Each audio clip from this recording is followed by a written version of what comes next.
We're back for session 2 of our Accessible Content for All series, our AIM series. And today we're going to be talking about options for providing access to text. Today's agenda, we're going to start with reviewing and reflecting what we've already looked at. And then we're going to look at how to make text accessible, making sure content can be read aloud, providing access to digital books, convert printed text to an accessible digital format. And then we're going to review some examples and explore features. And we are going to give you time to explore. I am aiming for being done with me talking at 4 o'clock, so that the last half you're going to be exploring and sharing together. So that's our aim today. To get started, we do want to look at the reflections from session 1. So Rose, do you want to, since you did session 1, kind of the bulk of it, do you want to go with the reflections? Sure. So we want you to feel free to answer this question in any way you choose. If you go to the QR code, you can go back to the Padlet and the question is there. You can type in the chat window, or you can simply unmute and share. And if you're new this week, even if, share any thoughts that come to you. So this question or anything related to that, who did you contact in your district to discuss accessibility needs? We did some talking about how do you coordinate at a district level, making sure accessibility is addressed in the curriculum, with vendors, some of those kind of things. Were you able to make contact with anyone from curriculum or IT or anyone else on your team, special ed director? And did you have challenges that you came across when you were trying to do that? So anyone have any thoughts to share on this topic? And you can unmute yourself today. Yes.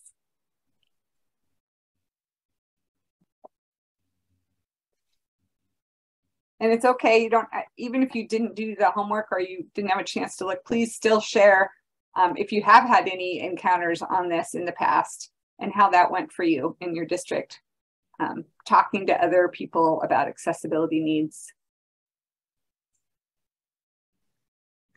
Hi, this is Susan Nost. Hi, Linda. Hi, Rose. Hi, Susan. Glad to be here.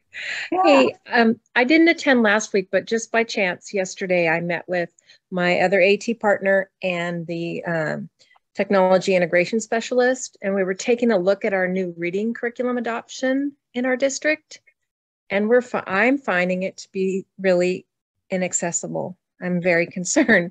Yes. So that what you guys talked about last week was spot on. And so we just looked at, yes, we're reading right for Google is what we use. And I was trying to read some of the student materials with the tools. And the only thing I could get working was Screenshot Reader and the masking tool. Couldn't get it to read the document without doing that Screenshot Reader conversion. So looking forward to today to get some more strategies. Awesome. Okay, great. Thanks. Glad you could make it today. Anyone else want to share?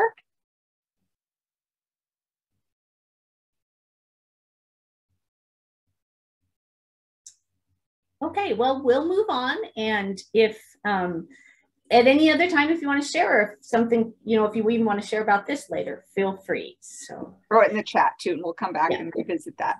Yeah. So today we're going to look at the next 3 tips. So they all kind of go together for making text accessible. So making sure your content can be read aloud, like Susan said, and then providing access to digital books. And also, what if you do have text that's printed out? You need to be able to convert it into an accessible digital format. So that's what we're going to be talking about. And we do have something in the chat. So often text documents like PDFs are really images, exactly, not a true accessible PDF. So many of the text-to-speech programs can't access to read them, and that's right. And that's exactly what you were talking about, Susan. You had to use the Screenshot Reader, which takes the images that are really text within an image and does the OCR conversion. So yeah, thanks, Dan. And I'll just throw in, if you weren't here last week, watch the video, because we opened up this document, which has the full 8 tips, and we're zooming in here today, but there'll be time for you to dig into that more on your own if you haven't seen it before. Right. And I can just pull that up really quickly. I have that. I am going to, you know what? I'm going to stop sharing for just a second because I have that. Well, I usually have that 8 tips up. So I maybe don't have it up, but here you go, the 8 tips document, and you can see it real quickly, the whole thing that you'll be able to check out. So let me just share one more time. And this time I will, okay, now my share button is gone. This is not a good day. So I am not sure what has happened to my share button now. Oh, there we go. We might need you to share, Rose. I'm not sure what's going on. So, okay. Your 8 tips. Oh, there it is. I see it. So I may need to have Rose share the PowerPoint. So have to give me permission because right now I can't open it and edit it. I got the document, but sorry, okay. So that would be one more step. No, but that's okay. We'll just keep going. So, okay. While I'm trying to figure this out, what I will do is I'm going to give you a reflection question. I'm going to let Rose control the discussion, and then I am going to see if I can't get this to work. So, okay. So Rose, do you want to go ahead and control that discussion? Exactly. So we, you know, to kind of set the stage for what we're going to talk about today, which is kind of alternative text and different ways to access that text. Just think about this question for a minute. What forms of alternative access to text does your district provide? So that could include software programs. It could include built-in tools. It could include some curriculum you know about that has some great accessibility features. So what options do you currently have? And so maybe we'll focus on the positive. What do we start with? Anyone have thoughts to share on that? And again, you could go into that Padlet or scan that QR code or just chat room or unmute. And we're a small group, so feel free to unmute if you want to chat about that. Well, I'll just kick off so you know kind of what we're talking about. Well, in my prior districts in both Kent and Bellevue, we did a lot of using Microsoft Lens to access text. So if you had a textbook page or something that wasn't accessible, we could scan it and quickly have access to it with Immersive Reader, or even to edit it quickly with that OCR conversion. So that's one example of what we're talking about. All right, Susan, Bookshare, read and write for Google Chrome. Yes, awesome. And you guys probably, oh yeah, hi Karen. Hi, so in Chehalis, we were using Snap and Read. Okay. For accessible text, which awesome. I was pretty happy with. Yep, Snap and Read is an awesome tool.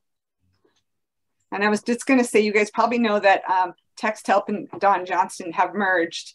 And so they are working closely together, which is nice because now they are the 2 big companies in the US that we have most frequently worked with, and now they're going to be sharing knowledge and coordinating that together. So I think that's great.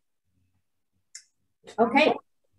And I think we've got this back together. So okay, Linda. There we go. I think we can move on. Thanks, everyone. Okay, thank you. Yes.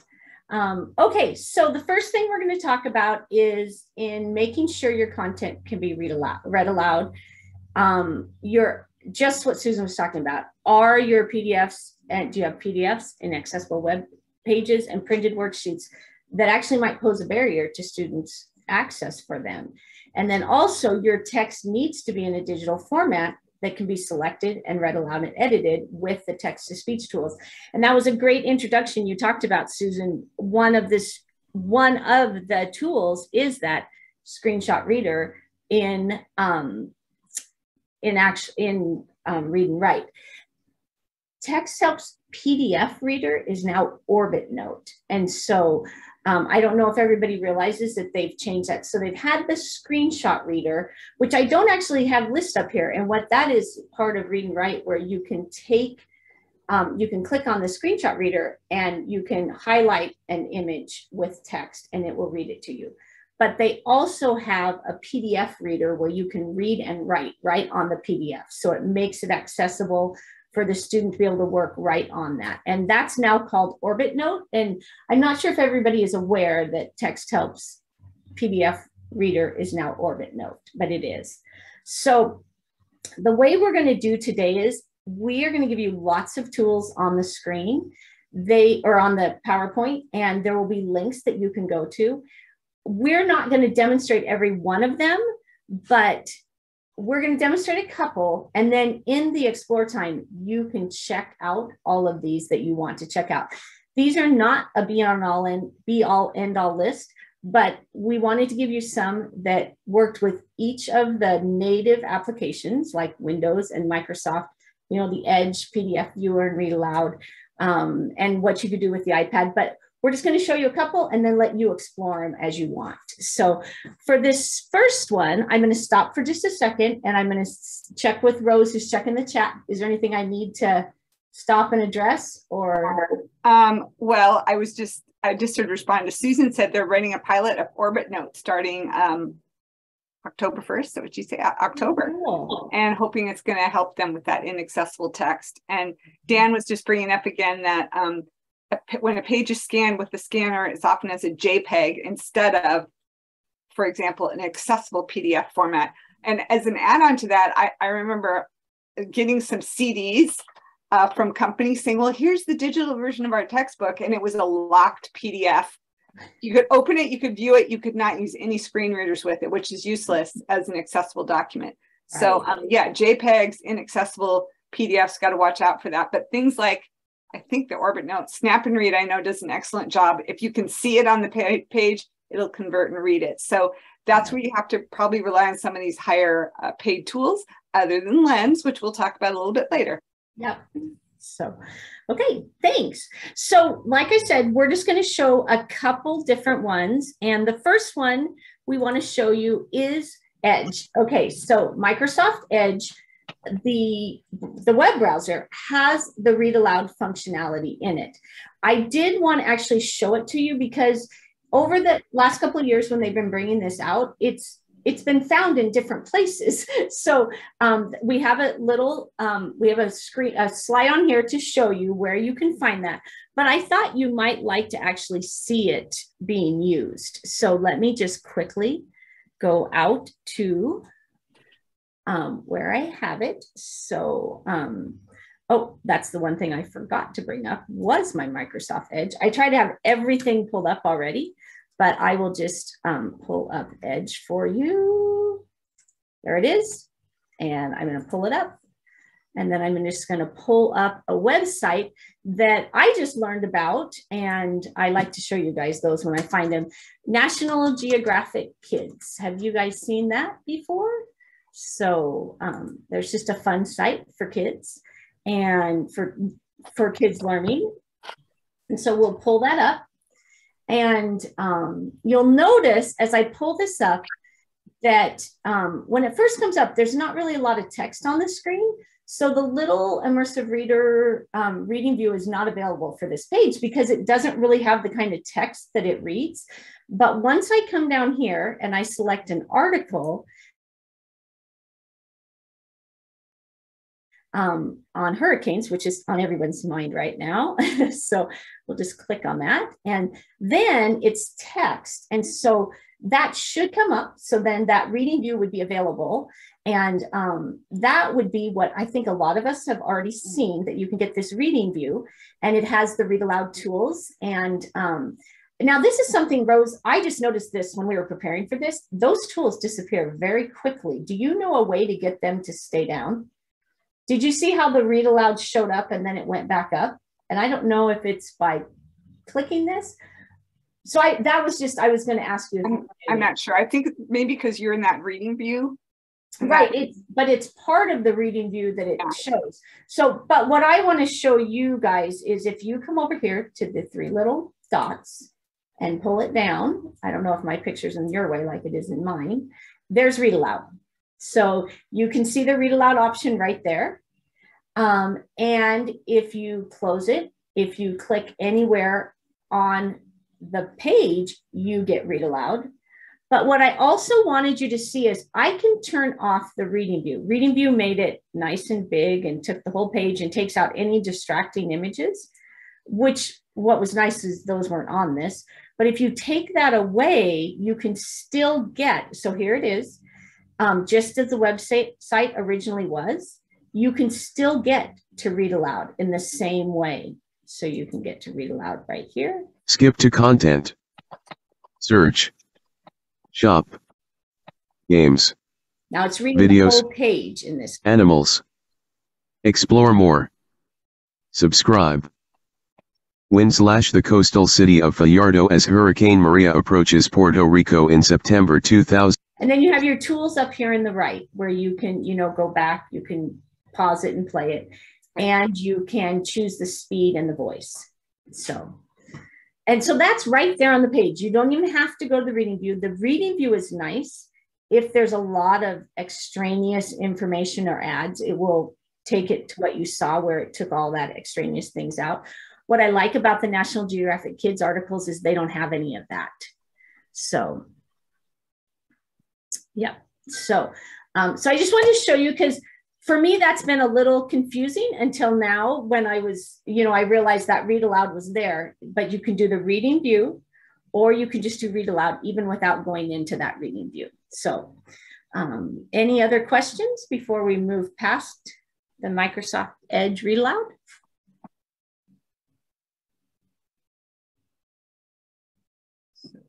Okay, so the next thing, we'll just go on back to our PowerPoint.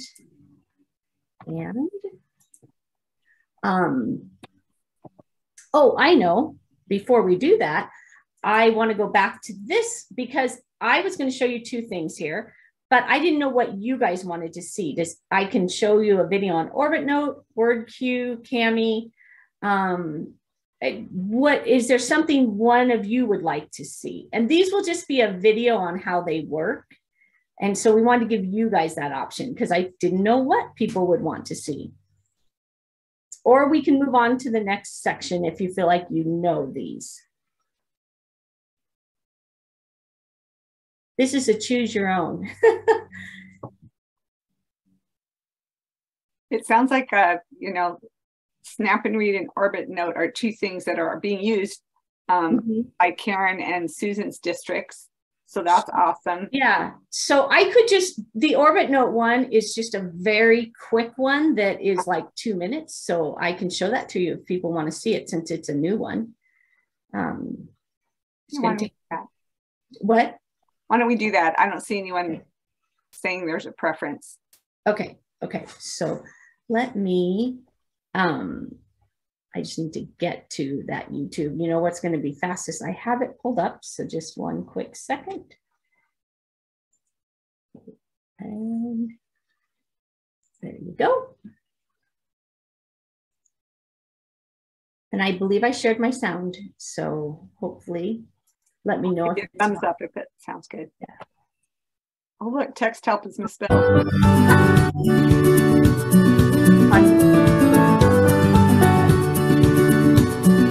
There's actually no sound that you can hear on this because oh good, but it's just the music.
So I love the fact that students can do a voice note back to the teacher.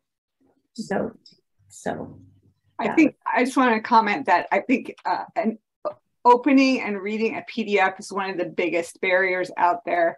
So when you going back to your districts, find out what tools do you have to address that. And that might be the one reason you would need to invest in a third-party tool above and beyond what's free, you know, with built into the Microsoft and Google systems. So.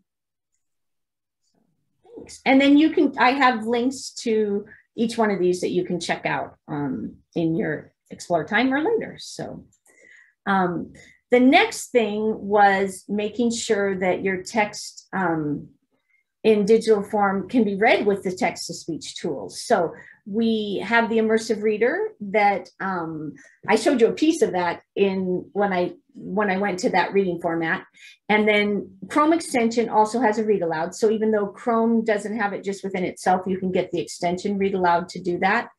And then of course, for iPads, the iOS Speak selection, Snap and Read, Read and Write, and WordQ all have the ability to read text to, do text to speech. And then Helperbird is an extension for Chrome that does a lot of things that Immersive Reader does. In fact, it actually has Immersive Reader built into it if you get the premium version of it, but it will do a read aloud for you. And so again, we just wanted to show you a couple of those where do you find the Immersive Reader? Sometimes it's a little tricky to find it.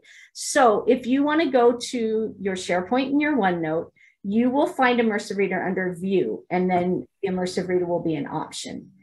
And it's also an option in Word. And again, it's under View, and then you go to Immersive Reader. It may look a little different depending on your version of Office, but you pretty much always find it under View, and then you'll find Immersive Reader there. This is the online version of Word you're looking at, and so it pulls it out into this little window. If you have the desktop version, it will still be under View, but it'll be next to Reading View and then Immersive Reader, but it will just read it right in line with the document. It doesn't pull it out separately. Yes, Rose. When I have taught about Immersive Reader in the past, actually the most features are available in Word Online, and they're constantly being updated. So I encourage people to use the online versions whenever possible to have access to the most tools. And I would say that, but a lot of people do use Microsoft Word. So the basic reader is available, but there's a lot of cool features for translation and picture support and other things that aren't as available on the Word document version, the desktop. So just a tip, use the online version whenever possible. Thank you. And look under View, and then you'll find Immersive Reader. So then I wanted to show you the Helperbird app. It is, they actually just changed it, and it's got a lot of new features. The ones with diamonds do show you that they're premium versions, but you can have it read aloud to you with this first one. And it will also do a reading view where it takes everything, all the extra things away on a web page. So it will do translation for free. And then one of these is a PDF reader, and I'm not remembering which one. So, and again, you can do, you can change all the settings. You can do, the speed, the voices, all those kinds of things. And you can adjust the fonts. And so that's Helperbird. And again, there's a link. You can go to that if you want to explore during the exploration time. So I wanted to make sure that you had something for, like I said, all the different devices. And Helperbird is probably the most robust for Chrome that I have found. If somebody else has found something, we'd love to hear about it. But Helperbird is great for Chrome. So, okay. So the next tip is that we want to provide access to digital books. So that means you want to offer ebooks, audiobooks, in addition to printed books for your students. And so there's several ways you can actually do that. And that's what we're going to look at right now. The first one is that you can actually have access to the public library through your school. So your school, in partnership with your county library, will have access to all the ebooks and the downloadable materials, their databases, their online homework help, and they can get it from home or school on either their computer or any other device. The difference is this isn't the student having an account. It's not having their library card through the library. It's through the school district. And the school district sets it up, and it's actually, they will actually access it through their student ID that the school gives them. They'll never get fines or fees. And then they'll have access to all those things. Now, it does not give them access to check out books at the library or to use, print services at the library. This is through the school, but they can use it at home or at school to get digital materials. The way you do this is you would want to coordinate with your school librarian, and somebody in your district will be in charge, will be the point person for the county library, and then they would set that up. So Rose has actually used this program, so I don't know if you want to say anything else about that. Just that for a while we kind of thought that this was, the technology, instructional technology departments kind of thing, or the librarians thing, but we found that a lot of our students and teachers in special ed weren't even fully utilizing the King County Public Library in our area. And that's always a great first stop because it's free and it's easy and it's already there. So it's always a great first stop for everyone to go there first. And then if it's not available or they have to wait too long, that's when you want to try some other formats or maybe purchasing. So. Has anybody used this in their school district? Has anybody been connected to their public library? You can just put it in the chat. We'd love to know if people have used this already.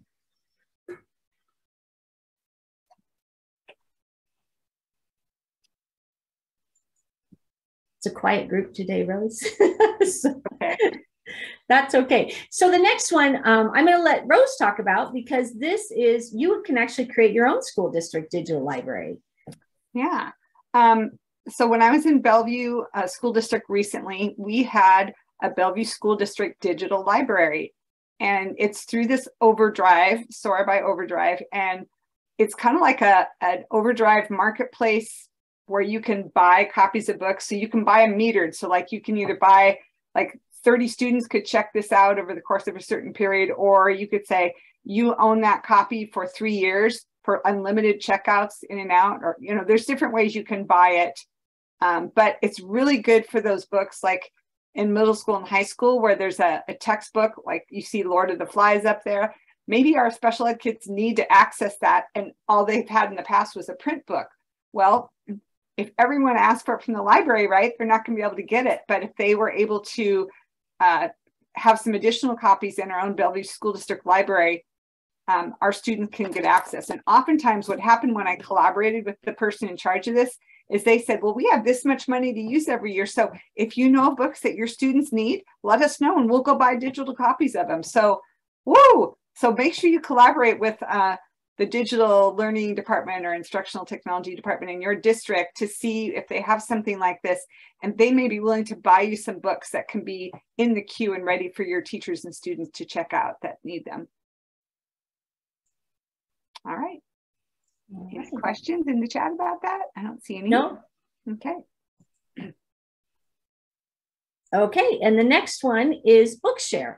So, and Bookshare, I think a lot of people know about Bookshare, and it's an online accessible library for people with print disabilities, more than 700,000 textbooks and novels. They have current novels, they have newspapers, and they are accessible in, you can get them in Braille, you can get them in Daisy, you can get them as e-reader, ebooks, or Audible books. So, and so they're, and I think most people have known about Bookshare, but if you go to their website, they have lots of great resources. And also we can always help you with that if you need to know how to get that set up. So I would guess every one of you has a Bookshare account in your district, even if you don't know it. So you'll want to find out about it. So. And I think they have more than 1 million textbooks and novels now. I forgot to update that number, but it's a lot. So Bookshare has been wonderful to work with in that way. And if you have a book that isn't in the Bookshare library, you can there's a process where you fill out a form online and they will get that book and upload it in that digital format, scan it and do it for you. It might take them a few weeks to a month, but they will take requests. So even if they don't have it, you can request it and they'll pursue it. Yeah. So if every district should have this. So if you don't have it yet, you do want to check into getting it because it's free and it's a great resource for your students. And once you've trained people in gen ed about the restrictions, I've worked really closely with teacher librarians, instructional tech specialists to coordinate this at the schools. Because if one assistive tech person has to coordinate Bookshare for the whole district, it's overwhelming. So I train special ed teachers and I train teacher librarians to cover this for their schools. So this is a great thing. I did a training for a group of teacher librarians in Bellevue, and it was great. They were able to carry out and really make it more accessible. If you figure out who's eligible for Bookshare, I bet in your district there's just a fraction of kids that are actually using it that are eligible because of, you know, how do you build the capacity so people will be using it. So yeah, definitely collaborate on this one as long as they understand the restrictions about how it's used with the Chafee Amendment. I'm fine sharing it with gen ed folks. All right.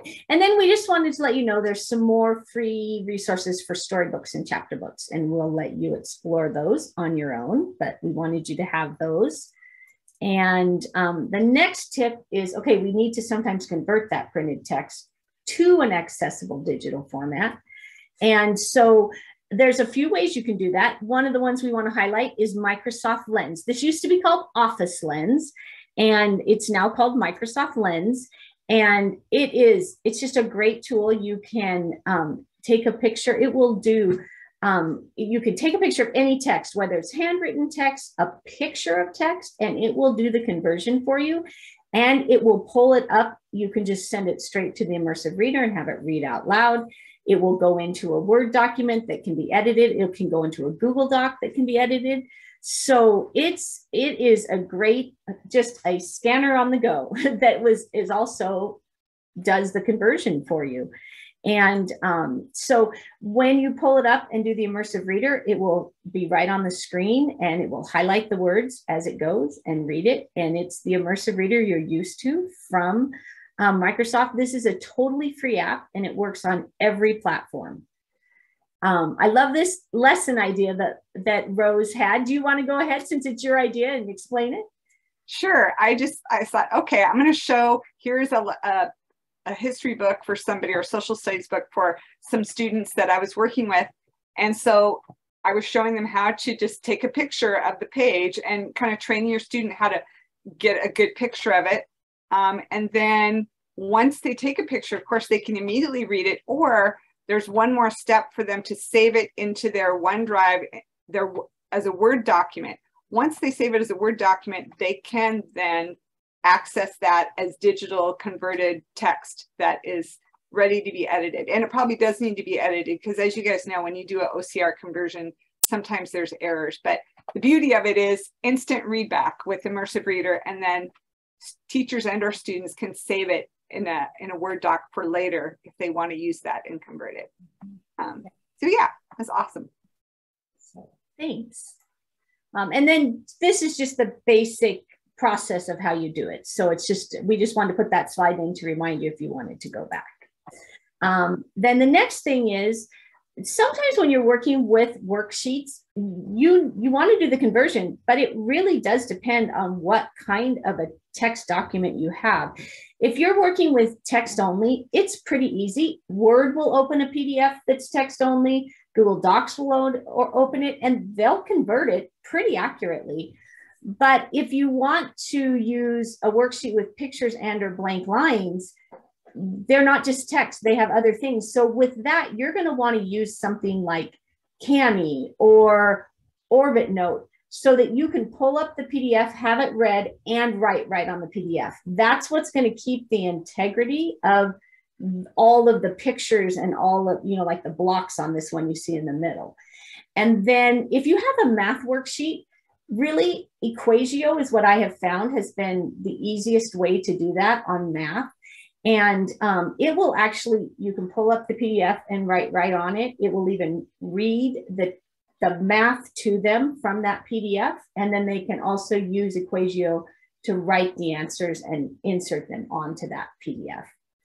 So there, if you go to the link that I have on this, you'll be able to see the video that shows you that.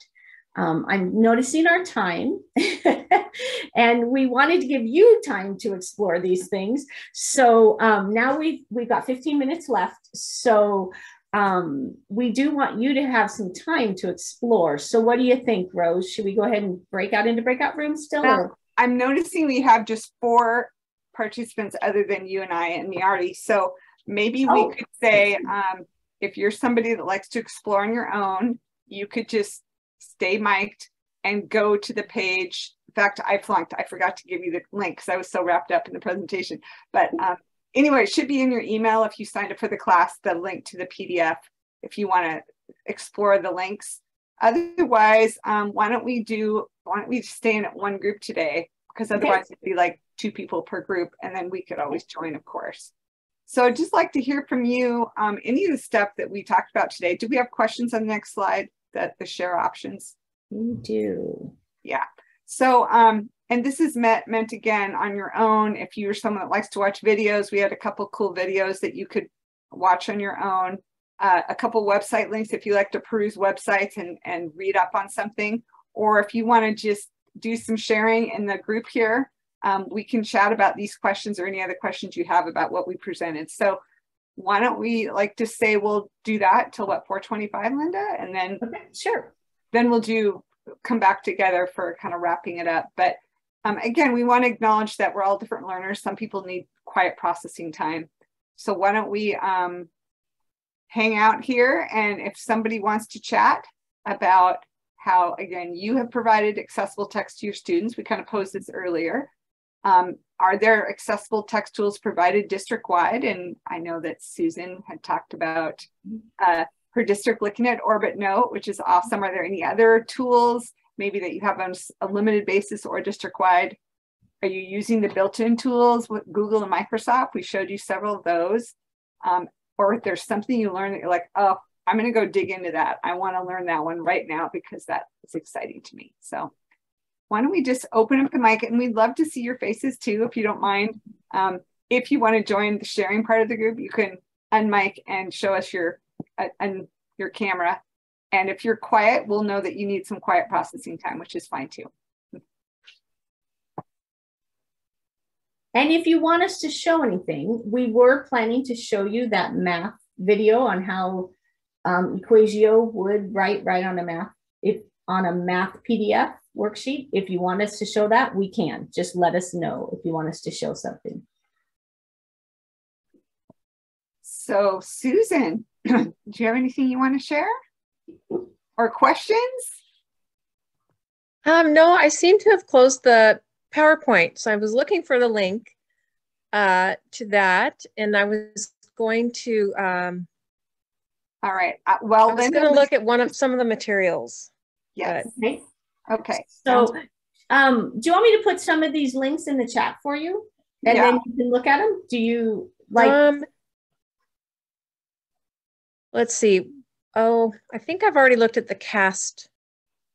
Okay.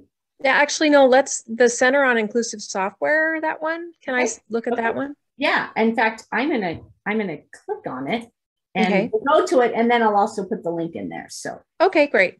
And that way you can check it out too. So all right, thanks. And it's really cool. I thought this was a really cool site because it actually shows the research on how come that works. So I thought that was really helpful. And they have all kinds of, and so there it is. It says research features. Yeah. And so like features they're considering. And then if you learn more about it, it will talk about the research on how that works. So like today we're talking about read aloud. So this and learn more about read aloud. And so it'll give you those types of information about the research. So I think that was pretty helpful. So.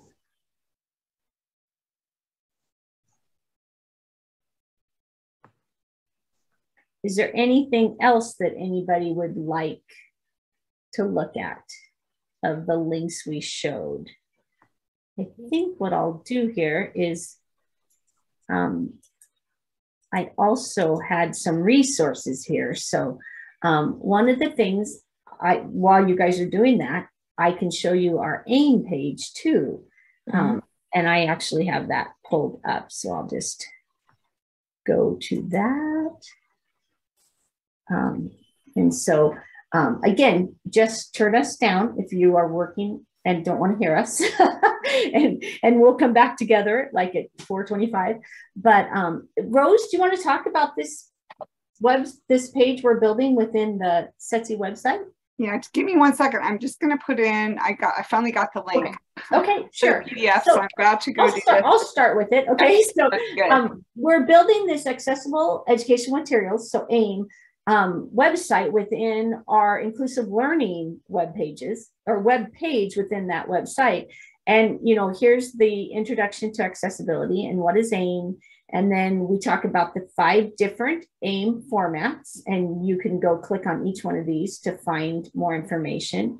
And then what we're doing is we're actually putting this 8 tips, and then each of our sessions, we're going to put some of the tools right here. So we're building this page as we're doing this series of classes. So thank you for the thumbs up, Susan. So we're hoping this will be really helpful for people. And so we wanted to just show you. So you are the first ones to see this. Is it even linked yet? Or is this a new page that's not even been linked to our? So basically as we go, so we've had session 1, session 2, which is today's. And then as we do session 3, then we'll be adding a video and links to sessions 3 and 4 to the right there. So yeah, it's just, it's creating as we do this class, and we decided to make it generic so that anyone who comes here could learn about AIM. But in fact, we're structuring these 4 boxes there to go along with these 4 class sessions. And we'll probably create an online course out of this, because that can be done for clock hours in the future. So if you have people that you work with that you think could benefit from this, general ed, administrators, anyone else, you'll be able to give them a link so they can go directly to this resources and hopefully a clock hour series that we're going to put together that'll be completely on demand. So, and being a new page, do we have a link from the inclusive learning, or is this a brand new page? It's on the reading page right now. Okay, under the reading. Okay. All right. I didn't answer that part of the question. No, that's okay. No, that's totally fine. I wanted them to be able to get back to it without having to get their link. So it's right there at the top of reading. So, okay. So you'd be able to, so if you go to that inclusive learning page and then go down to reading, or across the top reading, and then you would be able to get to that AIM. So there you go. So we wanted you to see that. So, okay. Does anybody have anything else they are looking at, or they want to have me show?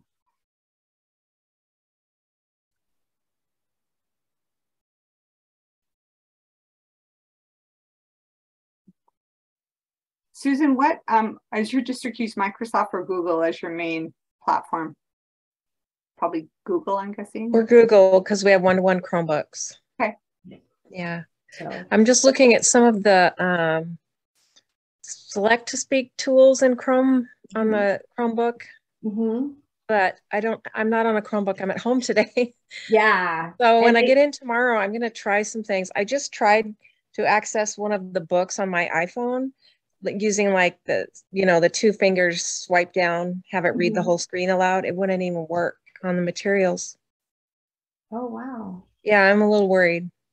Yeah. So that's the iOS select speak, you mean? Yeah, it wouldn't work on the bookshelf of the books I got open for this curriculum. So anyway, I got some things to do. If you just, now I tried this yesterday on my iPad, and I thought it was inaccessible text, but I highlighted it. And then you know how if you highlight it, it comes up with speak selection automatically. And that worked on inaccessible text for me just yesterday. Okay. I'm going to keep playing around with this. I got the app for the book. Okay. Yeah. No, I'm just I need more time to look, but thank you guys for your Yeah. questions and helping me think about it. Yeah. That, as I was preparing for today, I was trying different things, and that does remind me, I didn't put this on because it didn't work for everything, but I have an Android phone, and I went to my Google Drive app. Okay, so I have Google Drive as an app on my Android, and I used my camera to take a picture of text, and at the bottom right, it said plus. And I hit that. And one of my options was to upload it to my Google Drive, and I could name it and put it in a folder.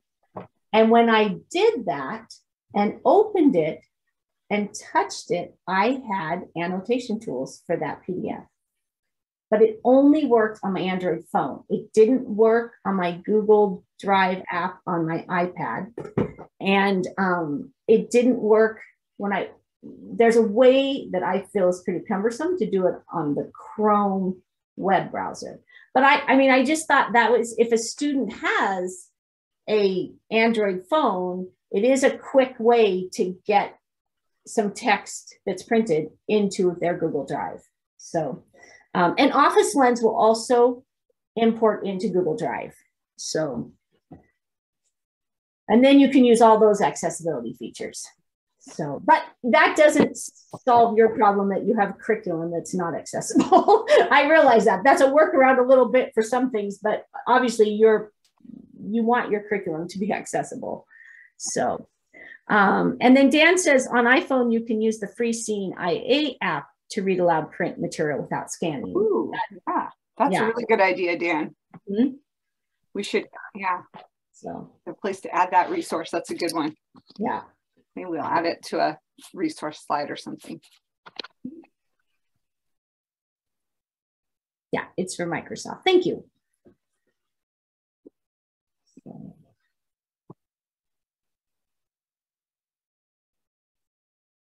And I know that Seeing IA app was designed for someone with a visual impairment.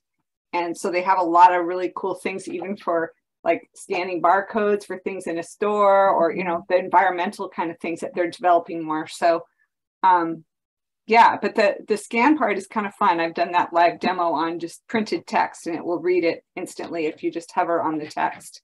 Pretty cool stuff. Yeah. So, so one of the questions we wanted you to be thinking about for next week is, what idea for creating accessible text will you share, and with whom will you share it? So is there an idea we gave you today that you want to share with somebody, and then who will you share it? And we just want you to think about that and be ready to maybe share with us next week. So we're hoping that you have come up with some. We have 5 more minutes. If you want me to show something, we can, or if you want to keep exploring on your own, just let us know. Because we were ready to show you several of the, you know, not just Orbit Note, but, you know, Snap and Read, or some of those other ones, if you're interested in seeing any of those. So.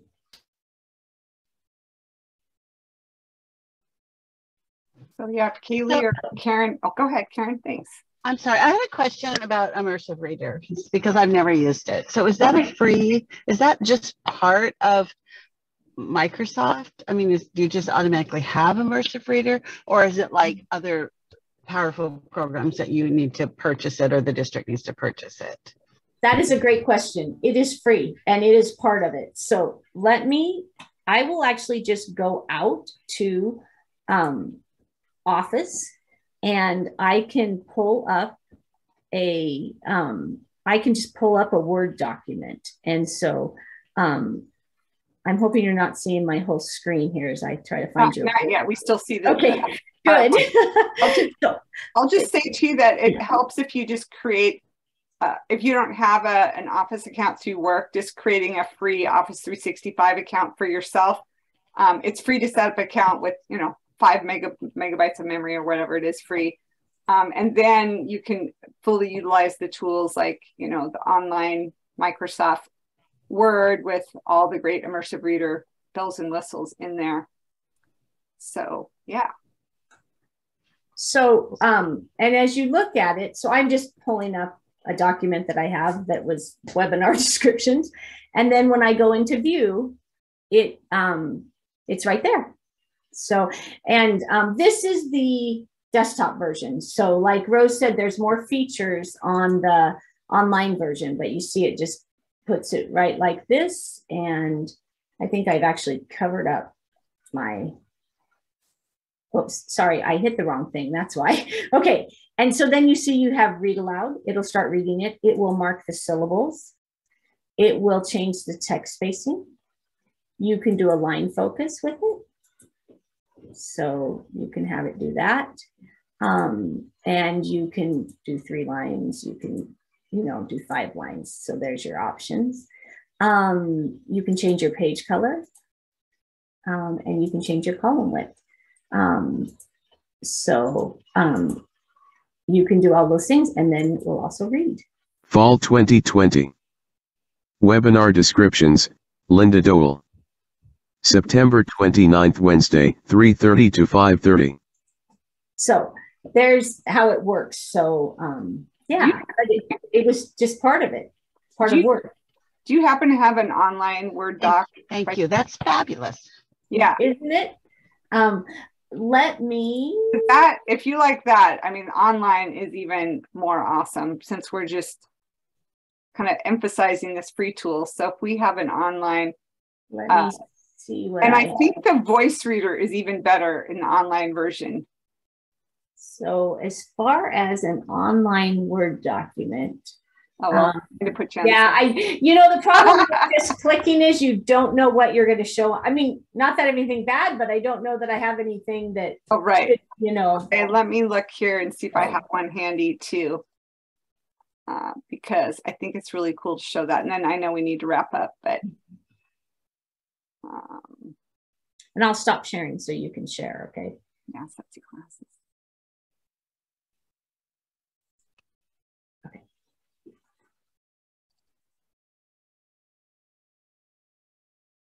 Okay, I'm almost in there. Ooh, okay, let me share my screen for a sec here. Okay, so here we are in our little description for this class. And here's my Immersive Reader. And you're going to see that it's going to change the view. And now, do you see up on the right that has these 3 tools? Here's the one that's kind of similar to what you saw in the desktop, where it's just the text preferences. So, you can do the line spacing and the font and the color themes and all that. But then you move over here, you can look at the parts of speech. And then, how come this is so big? Oh, this is the powerhouse. If you go here to reading preferences, now you can turn on this picture dictionary that's powered through Boardmaker. Here you can do translation where you can choose a language. Let's choose Arabic, and it'll translate either by word or by document. And then here you see it in Arabic, and you can just scroll. This is so powerful. You can just click back and forth between Arabic and original. And these tools right here are not available in that other version. So, and these keep updating. And then here you can read, you can go in here and change more voice settings. So there's just more features in this online. So I'll just leave it at that. I just wanted you to see why you should go look at the online version. If you have Office 365, that's the best way. And all those tools that Rose just showed you in the online version are available in Edge. So you also get those for reading web pages. So those are great tools. So yeah, thank you, Rose, for doing that. So, so we are done. I mean, we are at our 4:30. So we went 1 minute past. So, and thanks, Karen. She said she's excited to see the new AIM page. So thank you. Hey. And yeah, and have a great rest of your week. And thanks for joining us. And in 2 weeks, we're going to talk about closed captioning and language, different languages that you can accommodate for and how to do that. So we're excited to dig into that with you in a couple weeks.